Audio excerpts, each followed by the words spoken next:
রাসূলুল্লাহ সাল্লাল্লাহু আলাইহি ওয়াসাল্লাম তিনি ছিলেন গোটা মানবজাতির শ্রেষ্ঠ আদর্শ। তিনি ছিলেন একজন মহান নেতা, একাধারে নবী, সেনাপতি, বিচারক ও পথপ্রদর্শক। তবুও তিনি ছিলেন সবচেয়ে বিনয়ী, সবচেয়ে দয়ালু, সবচেয়ে দরিদ্রদের আপনজন। তার ঘরে অনেক দিন আগুন জ্বলেনি। দিনের পর দিন কাটত শুধু খেজুর আর পানিতে।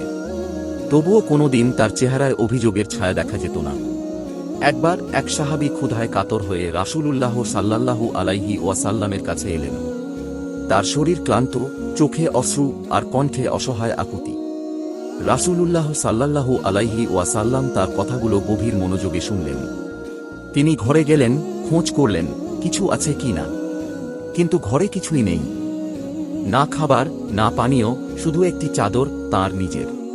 তিনি সেই চাদরটি নিয়ে এলেন।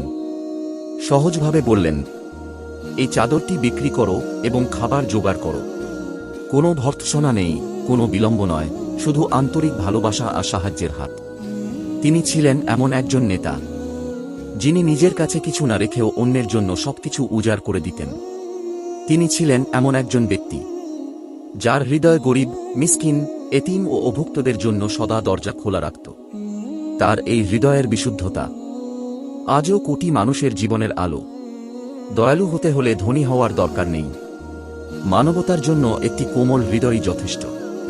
রাসূলুল্লাহ সাল্লাল্লাহু আলাইহি ওয়াসাল্লাম আমাদের শিখিয়েছেন, আসল নেতৃত্ব হচ্ছে সেবা, আসল শক্তি হচ্ছে ক্ষমা, আসল ঐশ্বর্য হচ্ছে মানবতা ও ত্যাগের মধ্যে।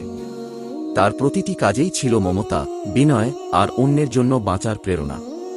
যেখানে মানুষ নিজেকে নিয়ে ব্যস্ত, তিনি ছিলেন শুধু মানুষের জন্য। আজ যদি আমরা তার সেই আদর্শ হৃদয়ে ধারণ করি, তবে সমাজে ক্ষুধা থাকবে না, ঘৃণা থাকবে না, থাকবে কেবল ভালোবাসা, সহানুভূতি আর আলোর পথ।